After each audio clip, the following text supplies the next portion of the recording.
High friends, welcome to my channel foodie রিঙ্কুদে। আমার কাছে দূরে সকল বন্ধুরা, আশা করি সবাই ভালো আছো, আমিও ভালো আছি। দেখো, আমি তোমাদের সামনে একটা নতুন রেসিপি নিয়ে এসেছি। কী বলো তো, মটরশুঁটির কাটলেট। তা আমি এই মটরশুঁটির কাটলেটটা কেমনভাবে বানাবো তোমরা আমার সাথে থাকো আর দেখতে থাকো আমি কেমনভাবে বানাচ্ছি। এত টেস্টি হয়েছিল না খেতে এই মটরশুঁটি কাটলেটটা। আমার মতো তোমরা এরকমভাবে বাড়িতে বানাও, দেখবে তোমাদের কিন্তু জাস্ট ওয়াও লাগবে। আর এই মটরশুঁটি কাটলেটটা সস বলো, টমেটো সস কাসুন্দি দিয়ে দারুণ লাগবে খেতে। চলো দেখো আমি কেমনভাবে বানাই। এখানে দেখো, আমি মটরশুঁটি কদিন আগে ছাড়িয়ে রেখেছিলাম, সেই জন্য কল বেরিয়ে গেছে। এক টুকরো আদা নিয়েছি আর 4টে মতো কাঁচা লঙ্কা নিয়েছি, বেটে নেব। আর এখানে দেখো, আমি গোটা গরম মশলা নিয়েছি, জিরে, মৌরি, দারচিনি, এলাচ, লবঙ্গ, শুকনো লঙ্কা একটা নিয়ে ভালোভাবে কড়াইয়ে ভেজে নিচ্ছি। ভেজে নেওয়ার পর আমি এগুলো ভালোভাবে গুঁড়িয়ে নেব। দেখো কি সুন্দর ভাজা হয়ে গেছে, আর এদিকে মটরশুঁটিটাও বাটা হয়ে গেছে। আর আমি এখানে দেখো কড়াইয়ে সাদা তেল নিয়েছি, তোমরা যদি পারো সর্ষে তেলেও করতে পারো। সাদা তেলে আমি মটরশুঁটিটা ভেজে নেব ভালোভাবে।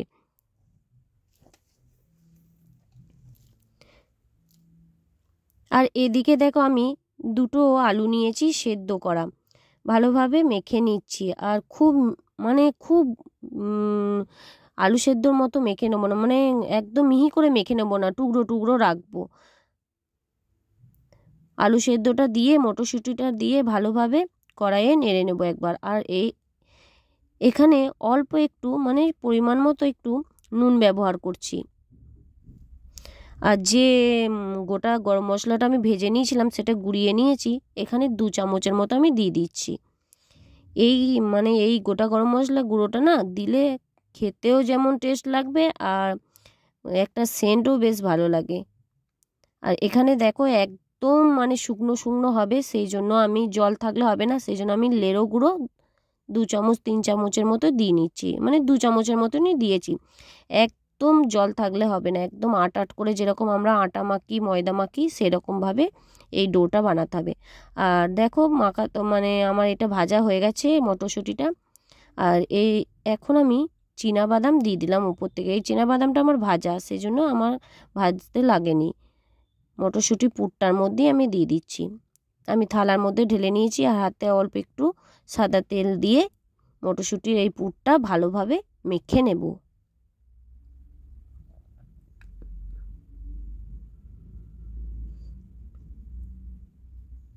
দেখো আমি ভালোভাবে এটা মেখে নিয়েছি, আর কি সুন্দর আটার ডোয়ের মতো হয়ে গেছে মাখা।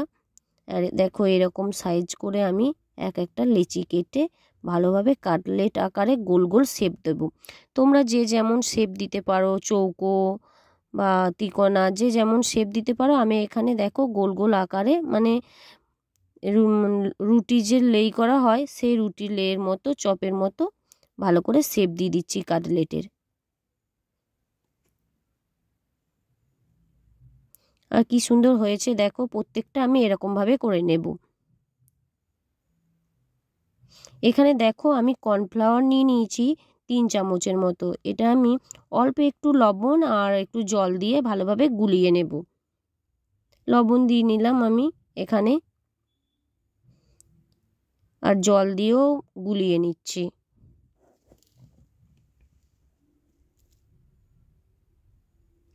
জল দিয়ে নিচ্ছি, গুলিয়েও নিচ্ছি ভালোভাবে, একটু পাতলা পাতলা করে। এটা বেশি মোটা করে করলে হবে না এই কর্নফ্লাওয়ারগুলোর জলটা। আর এদিকে দেখো আমি লেড়ো গুঁড়ো নিয়েছি। লেড়ো গুঁড়োর মধ্যে যে গুঁড়িয়ে রাখা যে ভাজা মশলাটা করেছিলাম সেই মশলাটা অল্প দিয়ে দিলাম, আর পরিমাণ মতো অল্প একটু লবণ দিলাম, ভালোভাবে মিশিয়ে নিচ্ছি। আর এদিকে দেখো আমার তো মটরশুঁটির কাটলেটগুলো প্রায় সব এরকমভাবে গোল গোল করে করে নিয়েছি, এরপর ভাজার পালা। এখানে দেখো আমি কর্নফ্লাওয়ার গোলা জলটাতে ওই মটরশুঁটির কাটলেটটা আমি ডুবিয়ে লেড়ো গুঁড়োর মধ্যে মাখিয়ে নেব।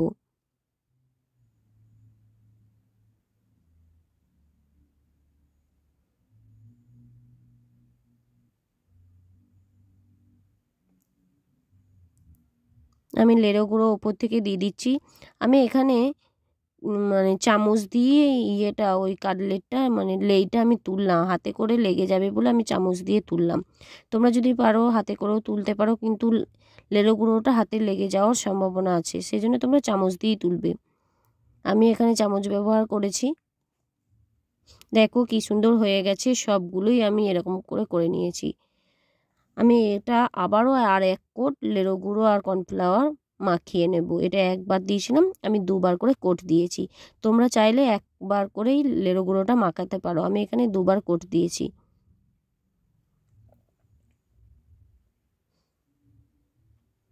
আমি এখানে আবারও, তোমাদের দেখানো হয়নি, আবারও একটুখানি লেড়ো গুঁড়ো দিয়েছিলাম।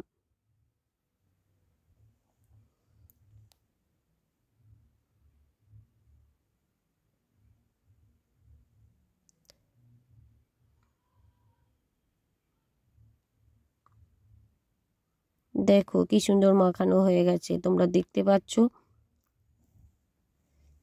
এরপর আমি দেখো এখানে সবগুলোই আমার 2বার করে কোট দেওয়া হয়ে গেছে। আর আমি এখানে একটু রিফাইন্ড অয়েল আর একটু সর্ষের তেল নিয়েছিলাম। তোমরা যেটা ভাববে যে সর্ষে তেলে ভাজবো, সর্ষে তেলে ভাজা হবে, আবার রিফাইন্ড অয়েলে ভাজবো, রিফাইন্ড অয়েলেও ভাজতে পারো।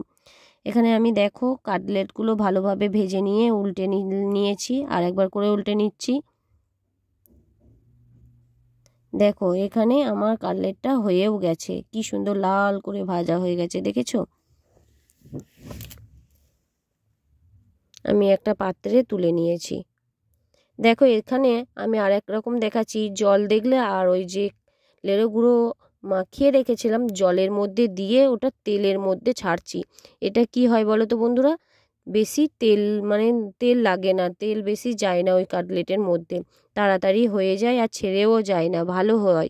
তোমরা চাইলে এরকমভাবে করতে পারো জল দিয়ে, মানে লেড়ো গুঁড়োটা ধরো মাখিয়ে রাখলে, মাখিয়ে পরে জলের মধ্যে ডুবিয়ে তারপর তেলের মধ্যে ছাড়বে, কি সুন্দর হয়ে যাবে দেখবে। আর কি সুন্দর হয়েছে দেখো, একদম পুরো লাল লাল হয়েছে দেখতে, আর দেখতেও কিন্তু দারুণ হয়েছে।